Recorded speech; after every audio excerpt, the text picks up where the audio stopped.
지금부터 세계 문제와 미래 사회 3차 수행평가 발표를 시작하도록 하겠습니다. 먼저 처음으로는 세계화가 무엇인지 알아볼 것인데요. 세계화는 정치, 경제, 문화 등의 분야에서 국가 간 교류가 증대하여 개인과 사회 집단이 갈수록 하나의 세계 안에서 삶을 영위해가는 과정을 말합니다. 세계화는 크게 긍정론, 부정론, 절충론으로 나뉘는데 긍정론은 세계적 번영을 추구할 수 있다. 부정론은 세계화는 불평등을 강화시킬 수도 있다. 절충론은 양면적 과정을 거쳐가는 것이 세계화이다 라고 주장을 합니다.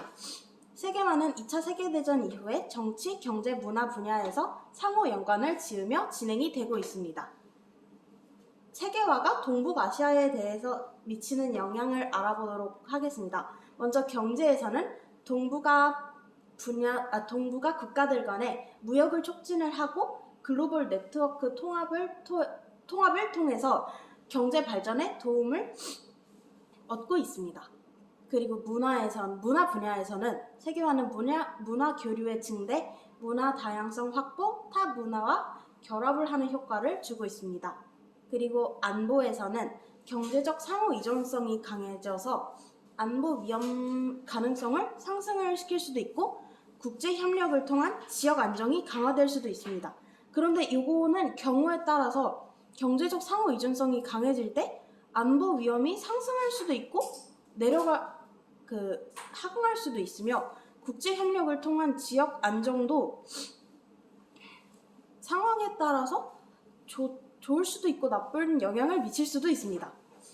다음으로는 21세기의 디지털 한국에 대해서 알아볼 것인데요.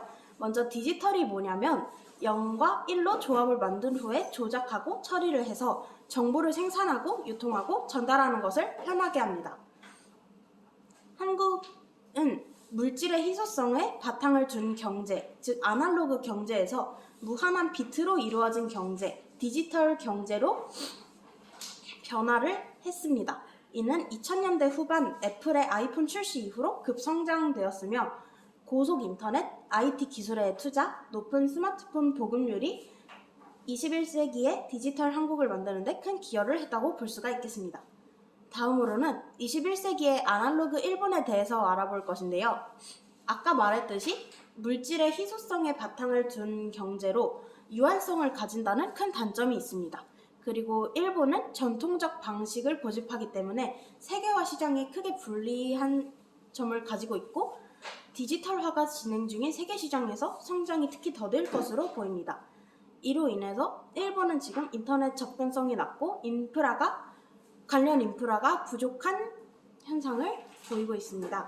저는 일본이 경제 발전을 위해서 디지털 기술을 발전시켜야 할 것이라고 생각하고 있습니다. 97년 IMF 외환위기 당시 한국과 일본의 상황을 알아보자면 한국은 모두가 아시는 듯이 금리 상승, 환율 하락, 기업 파산 이런 이유들로 국제금융기관에 도움을 요청을 한 바 있습니다. 이는 1900년대 한국에서의 가장 큰 경제적 위기라고 볼 수 있습니다. 한편 일본은 그 당시에 1990년대 버블 경제 붕괴로 인한 불황을 겪었는데요. 그래도 한국보다는 좀 안정적인 편이었습니다. 일본은 재정 지출의 증가, 기준금리의 하락 등의 통화정책, 그리고 금융시스템 개혁, 구조조정 등을 통해서 버블 경제로 인한 경기 불황을 완화하려고 노력을 했습니다. 2019년 일본의 한국 수출 규제에 대해서 알아보겠습니다. 한국이 일본에게 강제징용에 대한 피해 보상을 요구했고 이로 인해 한일 긴장이 강화되었습니다. 이 때문에 일본은 한국에 수출 규제를 가했고 이는 첨단 소재 수출의 검토 강화 및 제한이었기 때문에 전자제품 제조 산업에 큰 영향을 미쳤습니다. 한국은 국내 소재의 독립화, 다변화, 그리고 외국의 소재 확보, 국내 기술 개발과 투자를 통해서 이를 해결하려고 했지만 아직 제대로 완벽하게 해결이 되지는 않은 상황입니다. 우리나라 통일에 대한 주변국의 입장을 살펴보자면 제가 이것에 대해서 정확하게 파악을 하지는 못했는데요. 미국은 대부분이 약간의 긍정적인 적인 측면의 입장, 그리고 민주주의적 평화 통일을 지지하는 부분이 있습니다.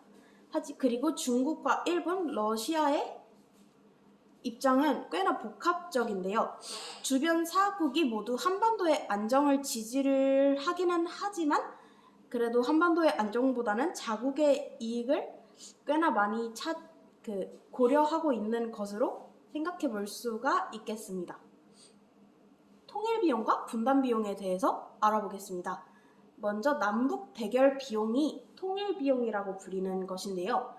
국방비 지출, 국방 인력 투자 이런 방위비, 외교적 경쟁 비용, 공관의 중복 유지비와 같은 외교비, 이념 교육, 홍보 비용, 관련 유지 비용 등을 말하는 이념 및 체제 유지비가 남북 대결 비용의 대표적인 사례입니다.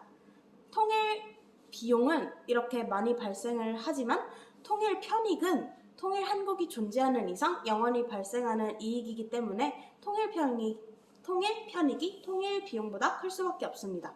통일 비용은 여기서 알아보도록 하겠습니다.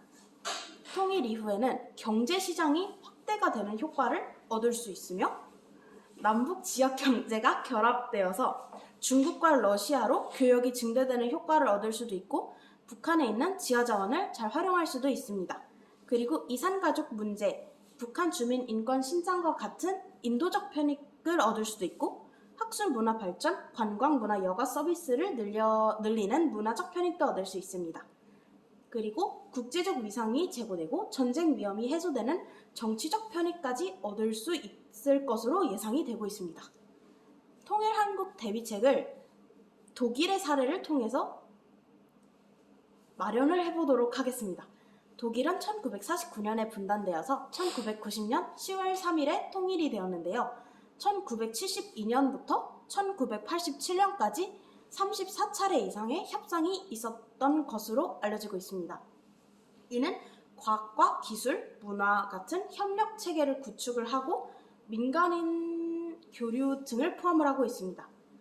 그리고 나서 이후에 2 더하기 4 협약? 어쨌든 잠시만요. 네, 어쨌든 그 회의 이후로 통일이 진행이 되었는데요. 육자회담 말하는 거예요? 네? 2+4는 육자회담 말하는 거예요? 네. 그 이후 통일이 이루어졌습니다. 저는 이 독일의 사례를 통해서 우리나라가 빨리 통일이 되기를 위해서는 북한과의 더 많은 소통, 교류, 그리고 경제적 격차 해소가 필요할 것으로 보고 있습니다. 중간에 잠깐 하나 네. 물어볼게요. 우리 아까 4대 주변 국가 있잖아. 중국, 러시아, 일본, 미국. 네. 이 네 나라 중에서 미국은 긍정적이잖아. 네. 그러니까 미국은 매우 긍정적일 거예요. 러시아도 상대적으로 긍정적이에요. 이유를 얘기하자면 시베리아 철도하고 한반도 KTX하고 연결하면은 경제적 한반도에서 시베리아 철도를 타고 유럽까지 육로로 갈 수 있잖아요. 그러면 배로 이 물동량을 실어오는 것보다 훨씬 이익이 크고 러시아는 중간에서 이 통행료라든지 이런 거 많이 수입이 벌어지겠죠. 근데 중국과 일본이 조금 부정적일 수 있는데 유진이 생각에 중국과 일본 중에 어느 나라가 더 부정적일 것 같아요? 난 절대 싫어. 이렇게 하는 나라. 중국? 맞습니다. 왜 중국이라고 생각해요? 뭔가 일본보다는 중국은 지리적인 이유도 있을 것 같고 미국이 긍정적으로 보잖아. 통일한국은. 그걸 일본이 대놓고 반대를 못해요. 일본은 미국에 좀 어떻게 보면 좀 따라가는 나라 비슷하잖아요. 근데 일본이 싫어하는 이유는 이제 동북아에서 한국이 주도권을 가질까봐. 인구가 갑자기 늘어나고 이런 경제적으로도 더 커질 수 있는 기회가 많잖아요. 지금 남한만 가지고도 일본보다 1인당 GDP는 우리가 더 높거든요. 그 말은 국민 한 사람 한 사람이 일본 국민 한 사람보다 더 잘 산다 이 말인데 이제 통일을 해가지고 한 20년 지나면 북한의 지하자원까지 우리가 가지고 있다. 특히 히토류 같은 거. 그러면 통일한국이 더 잘 사라지면 일본은 좀 뭐라고 해야 되나? 좀 속된 표현이지만 이제 찌그러져 있는 상황이 돼버린다는 거예요. 근데 그것까지는 오케이다 이거야. 근데 중국은 왜 극도로 싫어하냐면 압록강 딱 바로 넘어서 미군이 들어온다는 거예요. 주한미군. 그러니까 중국 자기네 대문 앞에 미군이 미국이랑 딱 버티고 있으면 이제 판단 하나 안 하잖아. 하죠. 그렇죠. 도둑이 재발견되는 거예요. 도둑 아지트 앞에 경찰서가 들어서면 기분이 존나 안 좋나. 안 좋죠. 근데 그 앞에 CCTV까지 달아놔봐. 그리고 그 앞에 전투경찰들 다 배치해놔봐. 그럼 도둑이 할 수 있는 게 있나 없나? 없어요. 지금 가만히 보십시오. 중국을 상대하는 데 있어서 한국과 대만이 많이 이용이 되는데 대부분 바다 건너서 보고 있잖아요. 네. 근데 우리 통일에 대해서 압록강 북한 쪽 있죠. 보러 가면 육지로. 중국을 바로 육지에서 볼 수 있고 여차하면 육지로 밀고 들어갈 수도 있는 거고. 요걸 여러분들이 꼭 기억을 해야 되는 것 중에 하나입니다. 네. 계속 하세요. 어디였더라? 여기.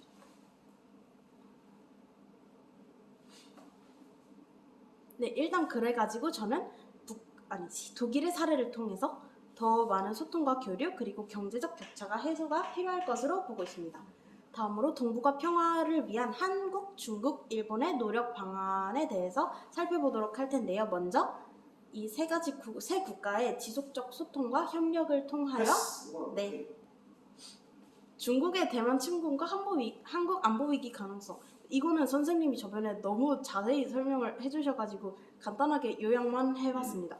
중국이 대만을 만약에 침공을 한다면 지리상 가까운 주한미군이 대만에 협력을 할 것이고 이러면 38선 이남으로 안보 공백이 발생하여 북한 등이 침략을 할 가능성이 높아진다. 이 얘기입니다. 마지막으로 느낀 점을 보도록 하겠습니다. 일단은 각국의 지정학적 특성을 알아야 역사를 배우기에도 미래를 공부하기에도 유리할 것이라고 생각했습니다. 그리고 통일의 구체적인 장점을 알게 되었으며 우선적으로 소통과 불평등 해소가 중요할 것이라고 생각합니다. 그리고 정치에서 가장 중요한 것은 상호간 소통과 존중, 이해라고 생각하고 있습니다. 여기서 발표 마치겠습니다. 감사합니다. 한 가지만 이제